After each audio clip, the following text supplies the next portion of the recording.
For 7 years Detective Aaron Cross had lived a lie.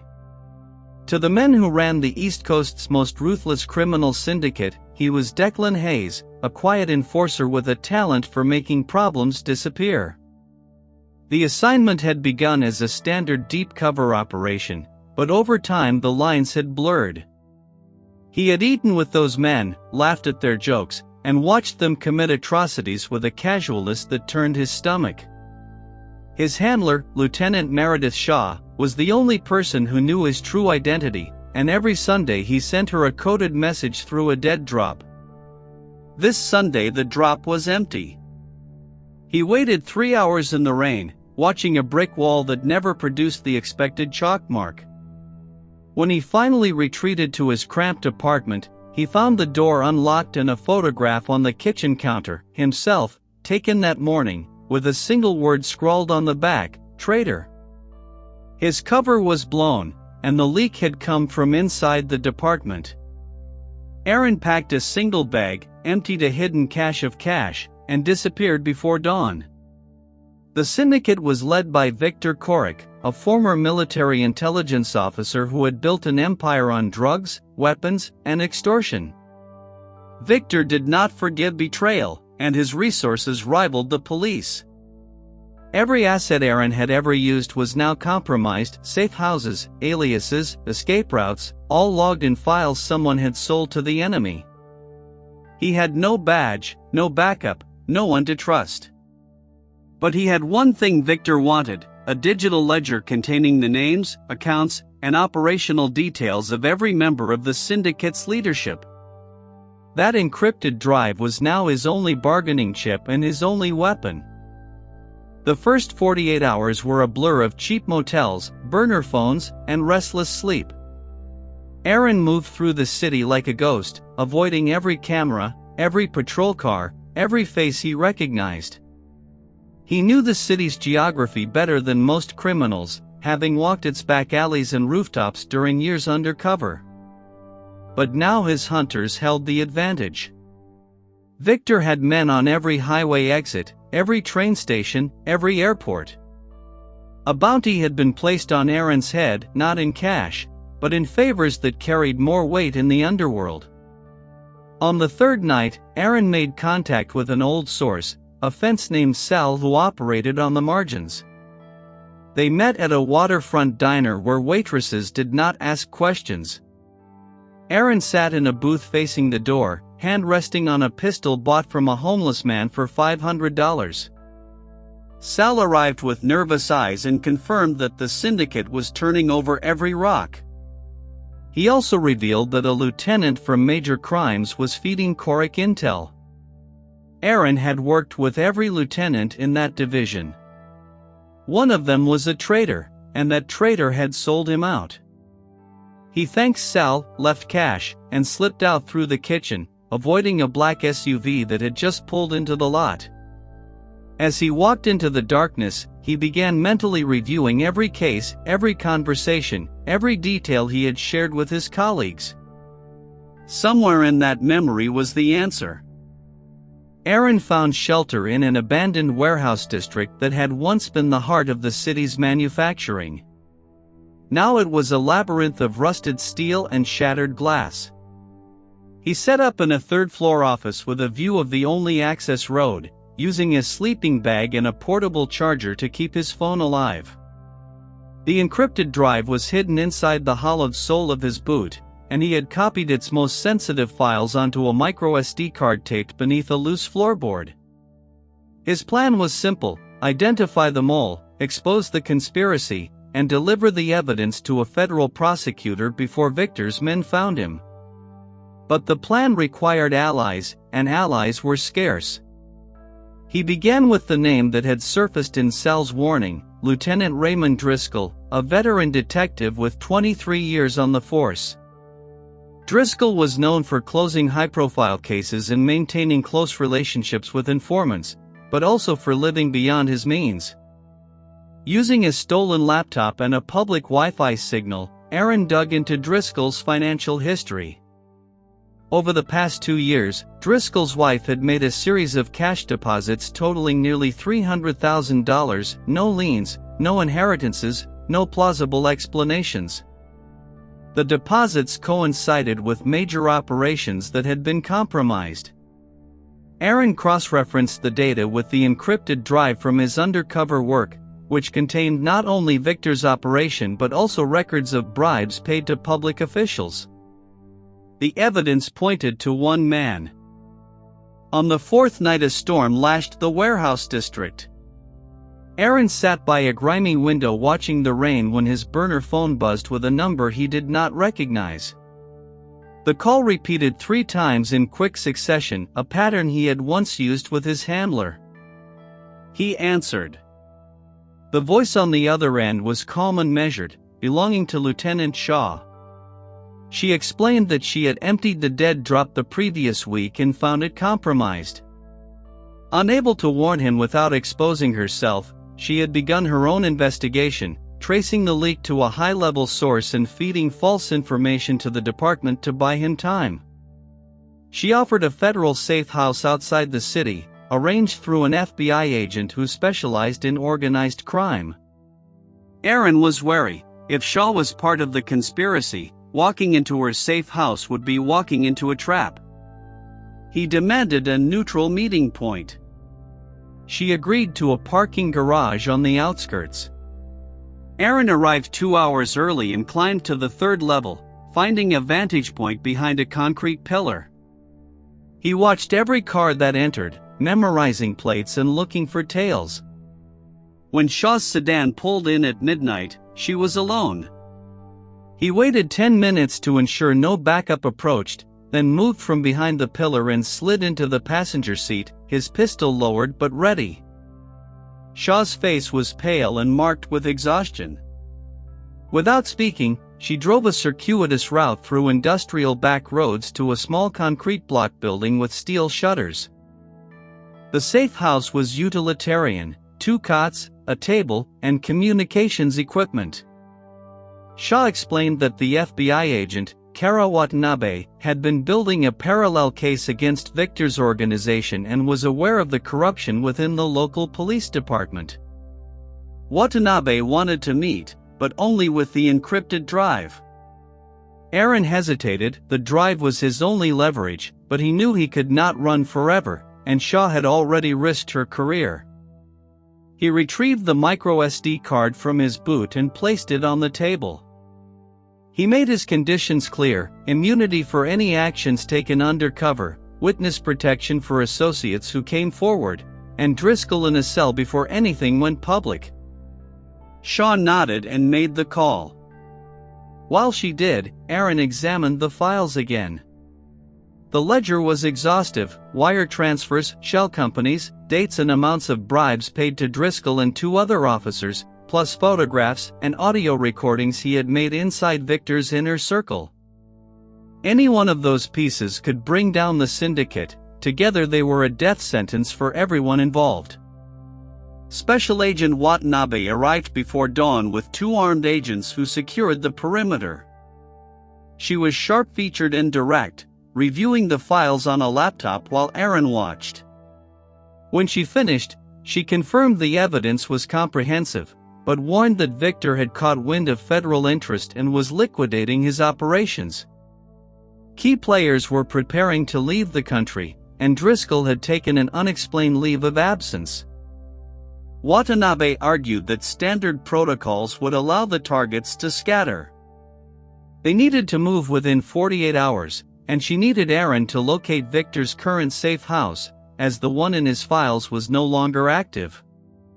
Returning to the underworld meant risking exposure, but if Viktor disappeared the case would crumble and the corruption would continue. Aaron agreed. Watanabe provided him with a tracking device disguised as a key fob and a secure communication channel. For the next 24 hours, he moved through the city's underground with cautious precision, visiting bars where mid-level dealers gathered and paying for information with cash from Watanabe's expense fund. Most contacts were too afraid to talk, but one name kept surfacing: a man called Petrov, Viktor's new head of security, who had been seen frequenting a private club in the financial district. Aaron staked out the club that evening, watching from a parked car as Petrov arrived with 2 bodyguards. He followed them at a distance when they left, trailing a black SUV through heavy traffic to a residential street lined with luxury townhouses. The SUV pulled into an underground garage beneath a building owned by a shell company linked to Viktor's network. Aaron transmitted the address to Shaw, and satellite surveillance was immediately redirected to the location. Watanabe's team began planning a coordinated raid, but a complication arose: Driscoll had resurfaced. Intercepted chatter indicated that the lieutenant had scheduled a meeting with Viktor for the following night, presumably to discuss evacuation plans. Watanabe saw an opportunity to apprehend both targets simultaneously, though waiting also gave Viktor time to move. Aaron, who knew Viktor's patterns better than anyone, argued for patience. He reasoned that Viktor would not run until he had tied up loose ends, and Driscoll's presence confirmed they were still coordinating. Watanabe agreed to delay the raid by 24 hours while maintaining a tight surveillance perimeter. Aaron spent that night in a surveillance van with 2 FBI agents, watching the townhouse through thermal cameras and listening to fragmented audio from a directional microphone. Shortly before midnight, a figure approached the entrance. Aaron recognized the silhouette, Lieutenant Raymond Driscoll in civilian clothes. The door opened before he knocked, and he disappeared inside. For the next 2 hours, the team recorded muffled voices. Driscoll's tone was anxious, discussing money and travel documents. Viktor's voice remained calm, almost bored. At one point Driscoll raised his voice, and the microphone caught a clear sentence about a detective who still had the files. Viktor's reply was chilling: they would find him before the files found a home. The meeting ended at 2 in the morning. Driscoll left alone, looking over his shoulder. Aaron knew the raid could not wait any longer. The following evening Aaron reviewed the operation plan with Watanabe's team. The raid was set for 3 in the morning, when surveillance indicated the building's security was at its lowest. 2 tactical teams would breach from the front and rear simultaneously. Aaron was assigned to remain in the command center with Shaw, providing real-time intelligence based on his knowledge of Viktor's habits. As the hours ticked down, he found himself restless. He asked Watanabe for permission to join the breach team, but she refused, citing his role as a witness needed for testimony. At 2 in the morning he took his position in the command van a block away. Shaw sat beside him, monitoring radio traffic. Thermal feeds showed heat signatures of guards moving inside. At 58 minutes past 2, the forward observer reported that the garage door was opening, a vehicle was preparing to leave. Watanabe's voice came over the radio, ordering the breach. The next 60 seconds brought the crash of battering rams, shouted commands, and the pop of flashbang grenades. The thermal feed showed figures scattering, some raising hands, others running. One by one the rooms were cleared. Then a report came through: Viktor Koric was down, wounded in the leg but alive. Medics moved in. The tension in the van eased, but the raid was not complete. A minute later another report confirmed that Driscoll was not on site. Aaron's stomach clenched. Driscoll was supposed to be there, had he been warned? The search continued, but the lieutenant was nowhere to be found. In the hours after the raid, Aaron learned that Viktor Koric had been captured along with 4 of his senior lieutenants. The encrypted drive and the evidence seized from the townhouse would dismantle the syndicate. But Raymond Driscoll had slipped away. According to interrogations, the lieutenant had left the previous night after receiving a call that made him visibly agitated, and he had not returned. Someone within the federal operation had leaked the timing of the raid. Watanabe launched an immediate manhunt, freezing Driscoll's assets and issuing a nationwide warrant, but the first 12 hours yielded nothing. Aaron requested the interrogation transcripts from Viktor's captured men. One name stood out, a private airfield 50 miles north of the city, known for handling charter flights with minimal oversight. The transcripts mentioned that Driscoll had requested a last exit arranged through one of Viktor's pilots. Aaron brought the information to Watanabe, who confirmed the airfield had not yet been searched. She offered to send a team, but Aaron insisted on going, arguing that he knew how Driscoll fought. Watanabe relented, assigning 2 agents to accompany him. They drove north and arrived just after sunset. The airfield was small, a single hangar, a fuel pump, and a runway bordered by fields of dry grass. The pilot's office was dark, but a light glowed in the hangar. Aaron approached on foot while the agents circled around. He found the hangar door partially open and slipped inside, pistol drawn. The space smelled of gasoline and oil.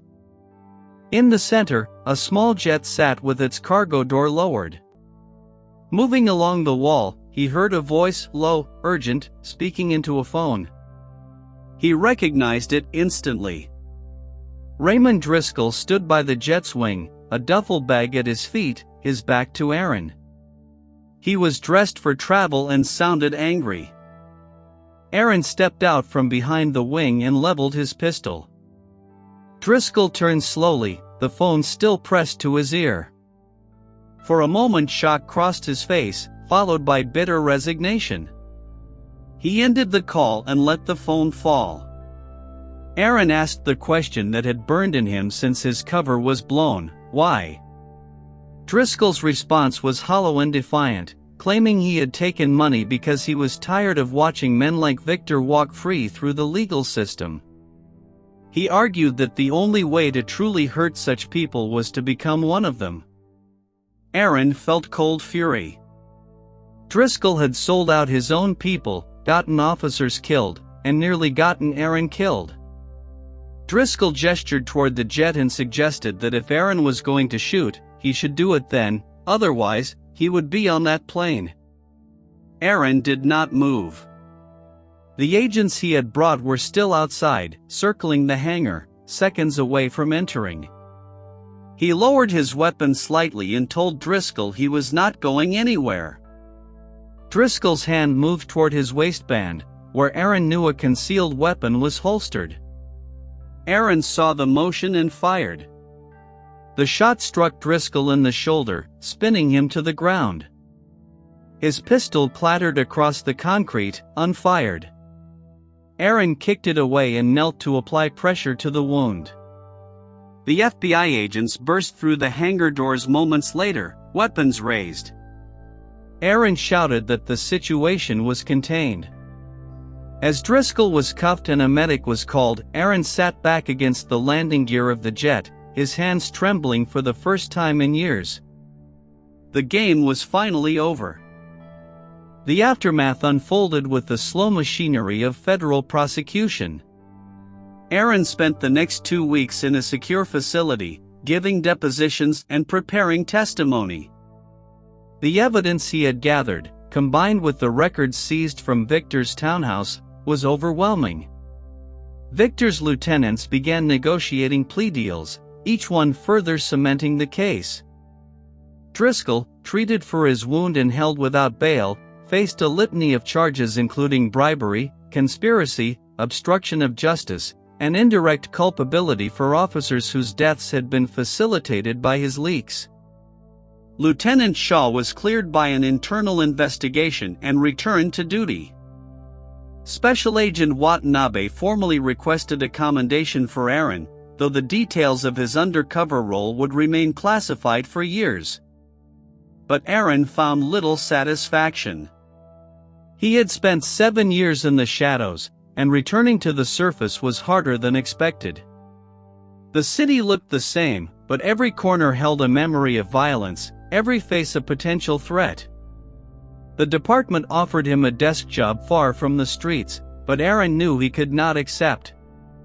His identity as a detective was inseparable from the lie he had lived, and the lie had consumed too much of him.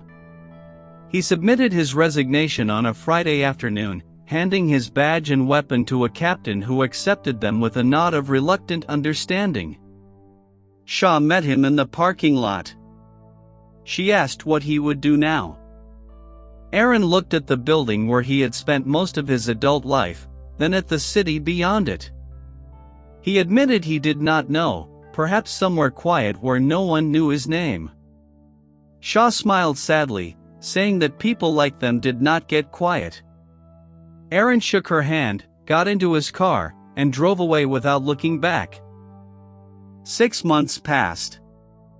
Aaron settled in a small town several states away, a place with a single main street and a slow pace of life.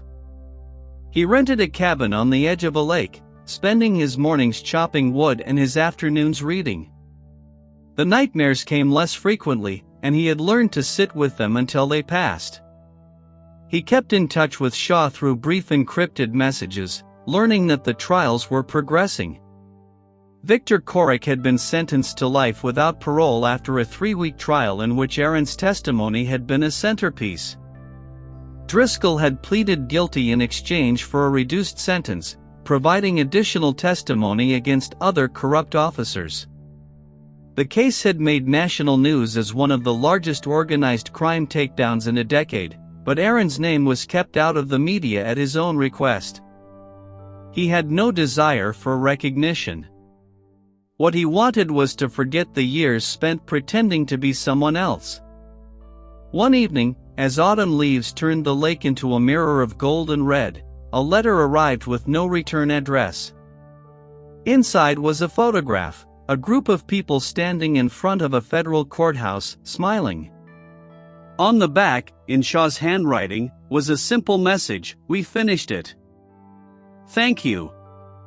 Aaron stared at the photograph for a long time, trying to recognize the faces of the prosecutors and agents he had worked with. Most he had never met in person. They were strangers who had inherited his war and won it in a courtroom, far from the blood and fear of the streets. He placed the photograph on the mantel, next to a framed print of a lighthouse that had come with the cabin, then walked out to the dock and sat watching the sun set behind the hills. The cabin had no television or internet, exactly as Aaron wanted. But on the last night of autumn, headlights appeared on the gravel road. Aaron watched from the window, his hand instinctively reaching for the pistol he kept in a drawer. He had not unlearned the habits of vigilance. The car stopped 50 yards away, and a single figure got out. He recognized the silhouette before the face came into view: Shaw. She walked to the porch, and he opened the door. She looked around the cabin with an appraising eye and commented that it suited him. They sat by the fire, drinking coffee, and she brought him up to date on the final sentences, Watanabe's promotion, and her own departure from the department to take a teaching position at the Federal Law Enforcement Training Center. She explained that the training center had a program for instructors with operational experience, teaching undercover tradecraft to the next generation. She had recommended him. Aaron shook his head, saying he was done with that life. Shaw replied that people like them never walked away clean. They carried what they had seen and done, and the only way to make it mean something was to pass it on so the next generation did not make the same mistakes. Aaron stared into the fire, the flames reflecting in his eyes. He thought about the 7 years in the dark, the faces of the people he had betrayed, the lives he had failed to save. The silence was not peace, it was just another kind of waiting. He looked at Shaw and a small smile crossed his face. He asked when he would start. She reached into her coat and slid a folder across the coffee table, a letter of appointment signed by the director of the training center, with a handwritten note at the bottom welcoming him back. Aaron set the folder down and agreed, with one condition: he would teach it his way, without bureaucracy or politics, just the truth. Shaw extended her hand, and Aaron shook it. The fire crackled between them, casting long shadows across the cabin walls. Outside, the first snow of the season began to fall, blanketing the lake and the hills in soft, silent white. Aaron Cross, the man who had lived 2 lives, finally allowed himself to believe that the third one might be worth living.